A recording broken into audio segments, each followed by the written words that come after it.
Halo Sobat Milenial, kalian sedang menyaksikan program Top News by IDN Times bersama saya Larasati Putri. Selama 30 menit ke depan, kami akan menyajikan rangkuman Top News sepanjang hari ini, Kamis 23 Juni 2022. Top News hari ini kita awali dengan berita pertama dari Papua. Pesawat Susi Air diberitakan mengalami kecelakaan di Papua. Dalam informasi yang disampaikan Susi Pujiastuti, kecelakaan terjadi pada pesawat rute dari Timika ke Duma. Dapat dipastikan tidak ada korban jiwa dalam peristiwa kecelakaan ini. Informasi valid ini dikatakan Susi melalui tweetnya di akun pribadinya pada Kamis pagi tadi. Saat kecelakaan terjadi, pesawat tersebut sedang mengangkut 7 penumpang. Pada pukul 12 waktu Indonesia Timur siang tadi pun, semua penumpang beserta awak kabin berhasil dievakuasi dalam kondisi selamat menggunakan heli Karakal milik TNI Angkatan Udara.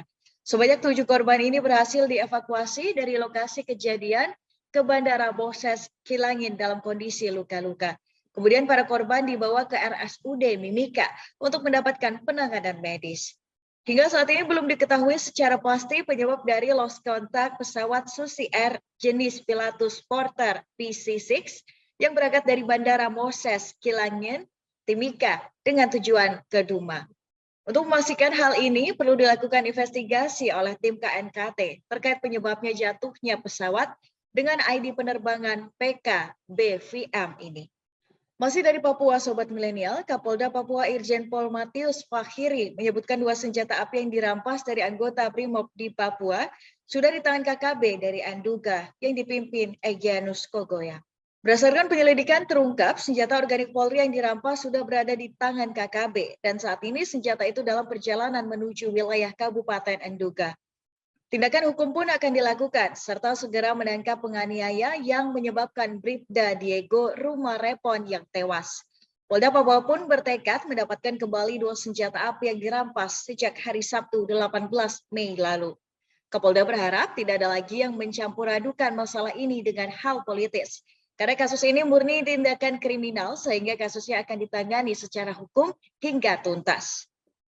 Sebelumnya Kapolda Papua Irjen Pol Matius Fahiri mencopot Danki Debrimob AKP Rustam akibat dari penyerangan KKB yang terjadi di Napua Jaya Wijaya. Pencopotan ini dilakukan karena AKP Rustam melanggar standar operasional prosedur mengingat saat keluar dari Maskas Kompi tidak dengan SOP yang ada. Insiden ini pun akan diproses baik secara internal dan peradilan umum. Beralih ke Sumatera Selatan, pejabat Bupati Musi Banyu Asin Apriyadi mendatangi lokasi proyek perbaikan jalan lintas tengah yang berada di daerah Betung Sekayu, kawasan Bailangu pada Rabu kemarin. Ia geram dan mengamuk ke pekerja maupun kontraktor. Kedatangan Apriyadi ini untuk menanggapi protes warganya yang protes karena perbaikan jalan sangat lamban dan tak menunjukkan hasil. Ia pun tampak geram dan mengamuk kepada pekerja dan kontraktor Kementerian PUPR tersebut. Pembangunan jalan nasional khusus Jalinteng ini akan menghubungkan antara Jalan Betung dan juga Sekayu. Proyek ini pun sudah dimulai sejak 15 Maret lalu. Proyek milik Kementerian PUPR melalui Balai Besar Pelaksanaan Jalan Nasional Sumatera Selatan ini menunjuk PT Wahana Jaya Prima asal Provinsi Riau sebagai kontraktor proyek melalui mekanisme lelang di Kementerian PUPR. Apriyadi pun tegas meminta dan mengharuskan adanya peningkatan pekerjaan dalam 3 bulan. Jika ini tidak tercapai, ia akan langsung temui Menteri PUPR meminta pergantian kontraktor. Pekerjaan proyek perbaikan ini sudah diprotes warga dan sangat disayangkan kontraktor yang tak serius menggarap proyek ini.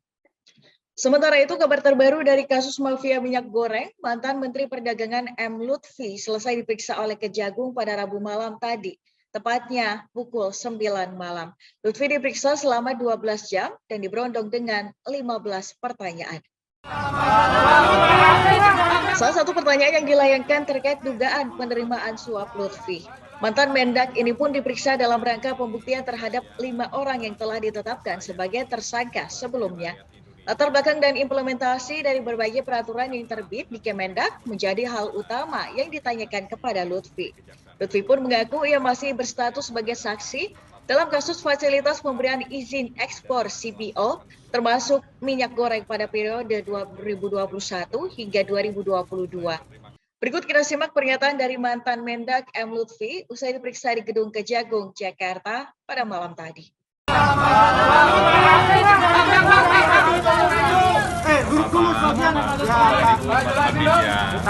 Pada hari ini saya menjalankan tugas saya sebagai rakyat Indonesia memenuhi yang taat dengan hukum, memenuhi panggilan sebagai saksi di Kejaksaan Agung. Tadi saya sudah datang tepat waktu, tepat hari, dan melaksanakan semua yang ditanyakan. Saya jawab dengan sebenar-benarnya. Saya berterima kasih juga sama teman-teman media yang sudah menunggu dari jam 9 pagi, tetapi saya tidak akan jawab karena semua materinya silahkan ditanyakan kepada penyidik. Terima kasih. Selamat malam semuanya. Pak, ini pemeriksaan terakhir atau gimana, Pak? Pak, bakal ada pemeriksaan lagi nggak, Pak? Pak, bakal ada agenda pemeriksaan lagi nggak, Pak? Kita beralih ke berita politik. Sobat Milenial, Ketum Partai Demokrat Agus Harimurti Yudhoyono kembali bertandang ke markas Nasdem di Gondang Dia, Jakarta Pusat pada siang tadi. Pada pertemuan ketiga ini, AHY terlihat tidak didampingi oleh Ketua Majelis Tinggi Partai Demokrat sekaligus sang ayah, yakni SBY. Dalam pertemuan ketiga ini, AHY mengklaim sudah memiliki hubungan yang nyaman dan terjalin komunikasi kuat antara keduanya. Ia bersama Surya Paloh pun sudah membicarakan masa depan politik menuju pemilu 2024. Pembicaraan itu terkait dengan strategi dua partai politik ini ke depannya dalam usaha memenangkan pemilu serentak mendatang. Namun, AHY belum bisa memastikan ada kesepakatan koalisi dengan Nasdem dan juga parpol lainnya. Bahkan ada ungkapan dari Surya Paloh yang meminta untuk tidak terburu-buru dengan pembentukan koalisi dan sedang menikmati proses yang ada. Masih terkait dari dunia politik, Sobat Milenial, hingga saat ini PDI Perjuangan belum mengumumkan kandidat calon presiden dan wakil presiden yang akan diusung pada pemilu 2024. Terkait hal ini, pihaknya segera mengumumkan setelah Rakernas yang berakhir pada hari ini. Saat dijumpai oleh tim IDN Times, Sekretaris Jenderal PDIP Hasto Kristianto menegaskan bahwa Ketua Umum PDIP Megawati Soekarno Putri akan memberikan kejutan di hari terakhir Rakernas. Ia juga menyampaikan bahwa sosok Megawati merupakan ketua yang selalu mempertimbangkan dengan matang setiap langkah yang dilakukan PDIP. Sebagai orang nomor satu di PDIP, Megawati memiliki hak prerogatif dalam menentukan arah partai. Hingga saat ini PDIP juga bergerak selaras dengan arahan dari Megawati. Hal ini merupakan sikap bentuk kematangan pemimpin partai dalam berpolitik. Di lain sisi, Ketua Dewan Pimpinan Pusat PDI Perjuangan, Puan Maharani memastikan pihaknya segera mengumumkan nama calon presiden dan wakil yang akan diusung pada pemilu 2024 mendatang. Daftar nama-nama capres merupakan salah satu agenda pembahasan dalam Rakernas PDIP yang berlangsung sejak hari Selasa hingga berakhir hari ini. Sobat Milenial, jangan kemana-mana, Top News akan kembali dengan informasi terkait kenaikan angka COVID-19 di Jakarta mencapai 1.200 per hari.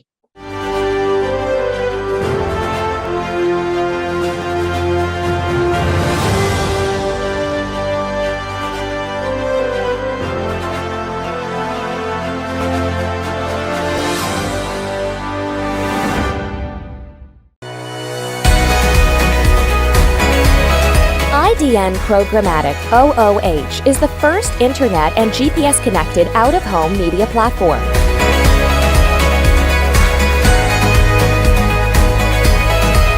Creating public-private partnership with the city we operate in, we utilize taxis and ride-sharing vehicles for distribution and scale.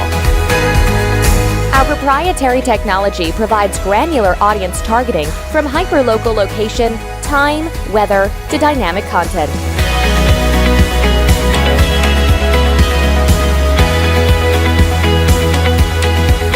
We bridge your digital life to real life.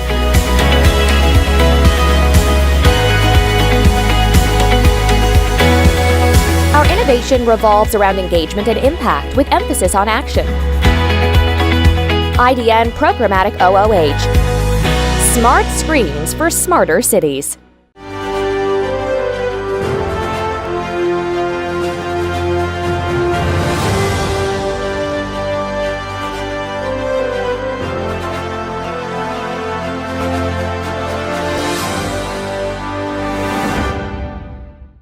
Masih bersama saya Larsati Putri di Top News Sobat Milenial. Kasus COVID-19 di Indonesia terus meningkat semenjak ditemukannya varian Omikron BA4 dan BA5. Jakarta hingga hari ini terkonfirmasi mencapai 1.200 orang per hari. Hingga saat ini Gubernur DKI Jakarta Anies Baswedan belum ada arahan untuk melakukan kembali aturan pengetatan dalam beraktivitas. Hal ini pun akan ditinjau berdasarkan beberapa hal yang menjadi indikator untuk melakukan pengetatan aktivitas. Pemprov DKI Jakarta pun akan melihat jumlah tes dan perawatan pasien COVID-19. Hal yang menjadi indikator apabila rumah sakit mulai penuh dan tidak jumlah pasien yang tidak tertangani. Diketahui meskipun kasus COVID-19 meningkat, namun hingga saat ini tingkat keterawatan masih relatif stabil. Melihat jumlah pasien yang dirawat belum mengalami kenaikan hingga saat ini, Anies pun mengingatkan kembali kepada masyarakat untuk menaati protokol kesehatan. Kasus baru COVID-19 di Indonesia yang tercatat hingga 22 Juni mencapai 1.985 kasus, sedangkan DKI Jakarta menjadi kota yang menyumbang kasus terbanyak, mencapai 1.226. Sementara itu, Satgas Penanganan COVID-19 meminta seluruh masyarakat Indonesia mewaspadai kenaikan angka kasus positif COVID-19 yang perharinya sudah tembus angka 2.000 kasus. Selain kasus positif COVID-19 yang naik, angka kematian per minggunya juga naik. Oleh karena itu, untuk antisipasi agar kenaikan bisa dikendalikan, Satgas telah mengeluarkan surat edaran baru yang mengatur keterlibatan massa di atas 1.000 orang, serta mengimbau masyarakat tetap terus menjalankan protokol kesehatan dengan ketat. Berikut kita simak penjelasan juru bicara Satgas Penanganan COVID-19, Profesor Wiku Adhisa Smito. Seperti yang kita ketahui sama-sama bahwa kasus positif mingguan di Indonesia tengah mengalami kenaikan. Selama 6 hari berturut-turut, kasus terus berada di atas angka 1.000. Meskipun angka ini terbilang tidak tinggi dibandingkan dengan jumlah penduduk Indonesia secara keseluruhan. Namun, dengan jumlah kasus yang selalu kita pertahankan di bawah angka 1.000 selama 2 bulan terakhir, ini merupakan alarm yang perlu kita waspadai. Dilihat pada kasus mingguan, terjadi kenaikan sebesar 105% dari sebelumnya 3.688 pada minggu lalu, menjadi 7.587 di minggu ini. Hal ini juga berpengaruh pada kasus aktif yang ikut meningkat dari 4.734 menjadi 8.594 pada minggu ini. Angka ini disumbangkan paling banyak oleh DKI Jakarta, yaitu naik 2.769 kasus, Jawa Barat naik 686 kasus, dan Banten naik 285 kasus. Seyogyanya, apabila kasus positif dan kasus aktif mengalami kenaikan, maka kasus kematian harus kita tekan dan persentase kesembuhan harus kita tingkatkan. Namun di minggu terakhir terjadi kenaikan kematian mingguan dari 28 menjadi 44. Meskipun jumlah ini tidak besar dibandingkan dengan jumlah kasus positif, namun selalu saya tekankan bahwa satu kematian saja terbilang nyawa. Dan apabila kematian mulai mengalami kenaikan, maka perlu kita evaluasi bersama dan segera mitigasi agar tidak terus meningkat. Bersamaan dengan ini, persentase kesembuhan juga terlihat mengalami sedikit penurunan meskipun masih tinggi angkanya, yaitu 97,28%. Angka ini harus kembali didorong untuk terus meningkat beriringan dengan upaya penurunan tren kematian. Dalam masa terjadi kenaikan kasus, testing menjadi salah satu indikator yang sangat penting. Sebab dengan testing yang tinggi akan semakin meningkatkan keakuratan jumlah kasus positif di tengah masyarakat dan semakin cepat menjaring kasus agar segera dapat ditangani dengan baik sesuai gejalanya. Di minggu ini jumlah orang diperiksa sebesar 340.723 atau mencapai 126,19% dari target WHO. Angka ini mengalami peningkatan selama 3 minggu terakhir, dan kedepannya perlu dipertahankan untuk terus meningkat. Selain itu, jika dilihat dari positivity rate mingguan di minggu ini, terjadi kenaikan selama 4 minggu berturut-turut dari yang sebelumnya 0,33% di minggu keempat bulan Mei, menjadi 2,23% di minggu ini. Kabar baiknya, positivity rate ini masih di bawah 5% dan masih dapat dikatakan aman. Tentunya angka ini harus tetap kita tekan, sehingga tidak mendekati 5% dengan terus gencar meningkatkan testing di tengah masyarakat. Secara umum, ada beberapa hal yang perlu untuk kembali digencarkan dalam masa kenaikan kasus saat ini, yaitu deteksi kasus sedini mungkin dengan meningkatkan kesadaran menuju ke tempat testing COVID-19 untuk diperiksa, terutama jika mengalami gejala atau berkontak erat dengan pasien positif COVID-19. Selain itu, kepada pemerintah daerah untuk kembali memastikan bahwa tempat testing ada dan mudah dijangkau oleh seluruh lapisan masyarakat. Kembali menguatkan treatment atau penanganan kasus COVID-19. Dengan adanya peningkatan angka kematian pada minggu terakhir, perlindungan kepada kelompok yang rentan juga perlu ditingkatkan, sehingga perlu terus mendorong vaksinasi terutama pada penderita komorbid, anak-anak, dan lansia untuk melindungi dari penyakit parah dan kematian, serta perlu pengawasan pada pasien lebih ketat di tempat isolasi terpusat atau rumah sakit rujukan. Terakhir, tidak lelah saya ingatkan untuk terus perketat kembali kedisiplinan protokol kesehatan. Karena di tengah naiknya kasus saat ini, sangat penting untuk bisa melindungi diri sendiri dan orang lain dengan terus memakai masker dan mencuci tangan dengan rutin. Ingat, masing-masing individu dapat berkontribusi dalam menekan kasus COVID-19 di Indonesia dimulai dari diri sendiri. Dengan melihat tren kasus yang mulai kembali meningkat, importasi kasus COVID-19 bervarian baru, dan evaluasi tata laksana protokol kesehatan acara yang melibatkan banyak orang sebelumnya, maka pemerintah kembali melakukan beberapa penyesuaian. Salah satu upaya antisipasi yang diambil yaitu melakukan penyesuaian pengaturan kegiatan berskala besar di masa pandemi COVID-19. Per Selasa tanggal 21 Juni 2022 ini, atas kesepakatan lintas kementerian dan lembaga, maka Satgas COVID-19 merilis dan memberlakukan secara efektif Surat Edaran Nomor 22 Tahun 2022 tentang protokol kesehatan pada pelaksanaan kegiatan berskala besar. Sobat Milenial, jangan kemana-mana, Top News akan kembali dengan informasi 192.000 peserta SBMPTN yang dinyatakan lolos.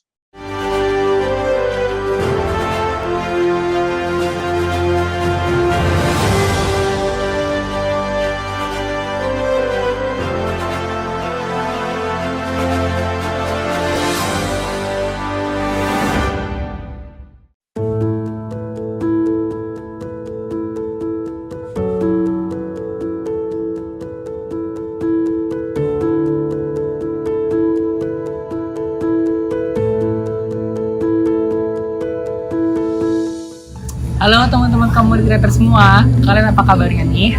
Nggak kerasa ternyata IDN Times Community udah menginjak usia yang ke-5 tahun. Terima kasih buat teman-teman writer yang udah setia menemani kami selama 5 tahun ini. Banyak banget pengalaman seru yang kita alami bareng-bareng, mulai dari nulis dan ngedit artikel, terus ada kompetisi nulis, bahkan sampai kemarin ada acara Indonesia Writers Festival 2021. Aku apresiasi banget semangat dan ide-ide gila kalian bikin artikel itu keren banget. Tanpa kalian semua, pastinya IDN Times Community nggak bisa sampai di sini loh. Terima kasih karena kalian sudah bersumbangsi dalam upaya mencerdaskan kehidupan bangsa melalui tulisan kalian. Tulisannya semakin berwarna karena kalian. Terima kasih untuk pertanyaan, keluh kesah, cerita yang dibagikan, saran, kritik, dan masukannya untuk IDN Times Community. Karena pesan dan kepedulian dari teman-teman ini juga lah IDN Times Community bisa sampai sejauh ini. Jadi kita bisa berbagi ilmu, terus bisa saling belajar. Jadi jangan mikir kalau komuter saja yang belajar, editor juga belajar banyak kok dari kalian. Jangan patah semangat saat tulisan kalian direvisi atau di-reject. Belajar menulis kadang memang butuh waktu yang tidak singkat. Ingat, what doesn't kill you makes you stronger. Kami harap teman-teman community writer semua masih terus berjalan bersama kami ke depannya. Teman-teman community writers IDN Times dimanapun kalian berada, tentu kita bersyukur bahwa kalian sudah menemani kami semuanya di IDN Times Writers selama 5 tahun terakhir. 2 tahun terakhir ini memang luar biasa berat, pandemi COVID, Mungkin di antara kita ada yang sangat sulit ya, tetapi saya tahu lewat menulis, menuangkan kreativitas, ini bisa menjadi salah satu upaya untuk tetap bersemangat bersama ya. Semoga kita bisa pulih bersama dan ternyata kreativitas dan tulisan-tulisan itu menginspirasi dan menemani pembaca dari IDN Time, khususnya community writer. Jadi mari kita bersyukur dan mari kita pulih bersama, pulih lebih kuat. Selamat ulang tahun ke-5 untuk IDN Times Community. Let's create what matters.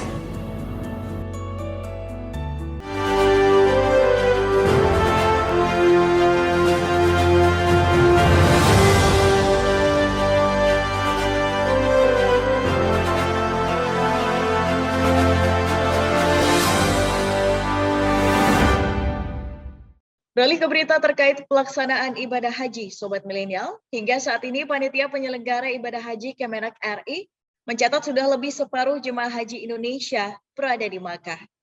Berdasar keterangan pers yang disampaikan juru bicara PPIH, Ahmad Fauzi, hingga saat ini jemaah haji reguler asal Indonesia yang sudah tiba di Arab Saudi mencapai 57.100 orang, dan untuk jemaah haji khusus mencapai 1.827 orang. Sementara itu, melihat situasi dan kondisi di Mekah yang cukup panas dan cenderung berdebu, jemaah diimbau untuk tetap memakai masker sekaligus mencegah tertularnya COVID-19. Jemaah pun diminta untuk menghindari sengatan terik matahari berlebihan agar tidak mengalami dehidrasi dan segera meminum air putih sebelum dirasa haus. Berikut kita simak pernyataan lengkap dari juru bicara PPIH Kemenak RI dalam video berikut ini. Hari ini jemaah haji reguler yang tiba di Jeddah sebanyak 3.270 orang, sehingga total yang telah diberangkatkan ke Tanah Suci sebanyak 57.100 orang, dan jemaah haji khusus sebanyak 1.827 orang. Bapak, Ibu, Saudara yang kami hormati, rencana keberangkatan jemaah haji Indonesia gelombang kedua Kamis 23 Juni 2022 akan diberangkatkan sebanyak 11 kelompok terbang dari 7 embarkasi, yaitu BPN Balikpapan, BTH Batam, JKS Jakarta Saudi Airlines, LOP Lombok, SOC Solo, SUB Surabaya, dan UPG Ujung Pandang dengan jumlah sebanyak 4.429 orang, dengan rincian sebagai berikut. BPN 1 kelompok terbang dengan jumlah jemaah dan petugas 360 orang. BTH 1 kelompok terbang dengan jumlah jemaah dan petugas 450 orang. JKS 2 kelompok terbang dengan jumlah jemaah dan petugas 820 orang. LOP 1 kelompok terbang dengan jumlah jemaah dan petugas 360 orang. SOC 2 kelompok terbang dengan jumlah jemaah dan petugas 720 orang. SUB 2 kelompok terbang dengan jumlah jemaah dan petugas 900 orang. Dan UPG 2 kelompok terbang dengan jumlah jemaah dan petugas 786 orang. Dari informasi pendidikan, sebanyak 192.000 peserta dinyatakan lolos pada SBMPTN 2022. Hal ini disampaikan oleh Ketua Lembaga Tes Masuk Perguruan Tinggi Muhammad Asyari dalam konferensi persnya pada siang tadi. Dari rata-rata total 800.852 peserta yang dinyatakan lolos SBMPTN, sejumlah 192.810 peserta atau 24,7%. Selain itu, pada tahun ini SBMPTN juga diikuti oleh peserta difabel dengan jumlah 392 peserta, dengan jumlah peserta yang lolos sebanyak 67 peserta. Menurut data yang disampaikan pada tahun 2022 ini, SBMPTN yang dilakukan dengan ujian tes berbasis komputer mengalami kenaikan sebanyak 777.858 peserta dibanding pada tahun 2021. Adapun nama-nama peserta yang lolos telah diumumkan pada pukul 3 sore waktu Indonesia Barat, serta dapat diakses melalui laman pengumuman sbmptn.altampt.ac.id. Informasi tadi menutup perjumpaan kita hari ini, Sobat Milenial. Terima kasih sudah menyaksikan Top News. Ikuti terus perkembangan berita-berita terbaru hanya di IDN Times. Dan saksikan terus Top News by IDN Times setiap Senin hingga Jumat pukul 18.30 waktu Indonesia Barat. Dan jangan lupa untuk download IDN App. Saya Larasati Putri bersama tim yang bertugas mengucapkan terima kasih. Terus patuhi protokol kesehatan dan sampai jumpa.